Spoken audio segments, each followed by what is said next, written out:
La revue de presse préparée par Mohamed Ali Mouba. Rebonjour. Rebonjour Babacar, bonjour à tous. Réélection à la magistrature suprême, Ndiassane livre la formule secrète à Macky Sall.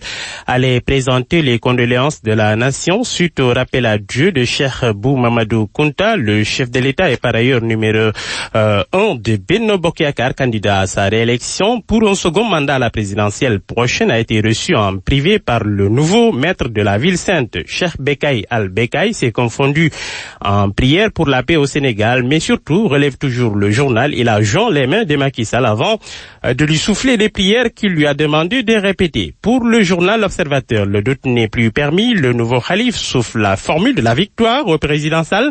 Par ailleurs, note le confrère Ahmed Bachir Kounta n'est plus porte-parole de la famille de Ndiassane. Désormais, cette mission revient à Abdourahmane Kounta, un neveu du calife.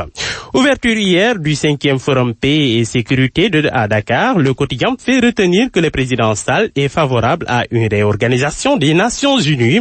Il faut revoir la nature des missions, demande Macky Sall. Philosophie du principe maintien de la paix. Le président Sall charge l'ONU pour le soleil. Macky et pour des efforts résilients, poursuivre le combat pour l'éveil des consciences, réviser la philosophie des missions onusiennes. Le président de la Gambie sur la même longueur d'onde, impliquer tout le monde, a dit Barrow.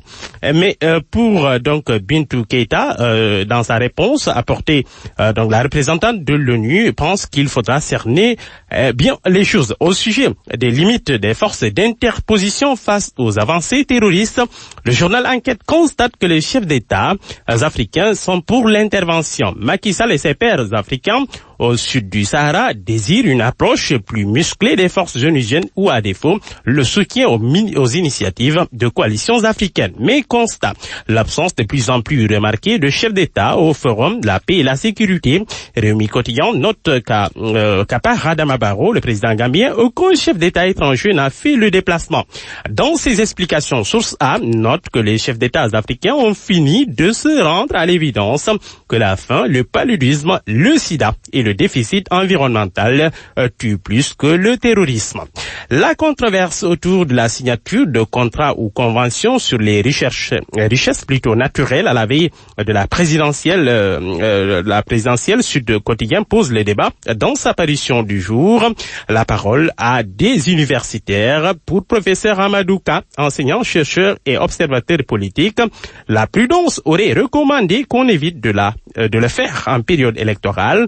Le professeur Patrice Badji, spécialiste en droit privé, milite lui pour une dépolitisation du débat sur ces contrats-là qui relèvent d'enjeux nationaux, la bataille des enjeux ou plus précisément la bataille sans concession toujours autour de la gestion et de l'exploitation de l'eau au Sénégal.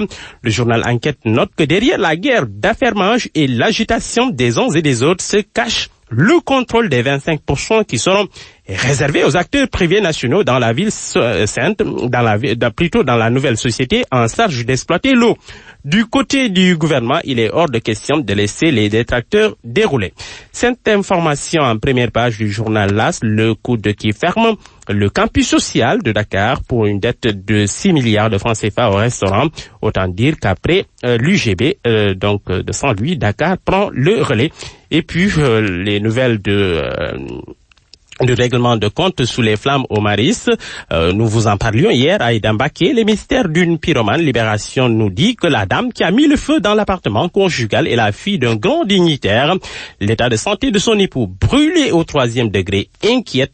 Internée aux côtés de son mari et sous le choc après son acte. Il doit accoucher cette semaine, d'où la prudence des enquêteurs. Et puis, à la une des Échos, conséquence de l'échec du projet Tangus, un immeuble de la fille de Moustapha Niasse, vendu aux enchères mardi prochain. Le terrain de maman Abissata Niasse et de son mari fait 2000 m² aux Almadies, un autre immeuble de 1500 m², 6 à la cité Kergorgui, appartenant au Medical Partner dans le lot Babacar. Merci Mohamed Ali Mouba. Cette femme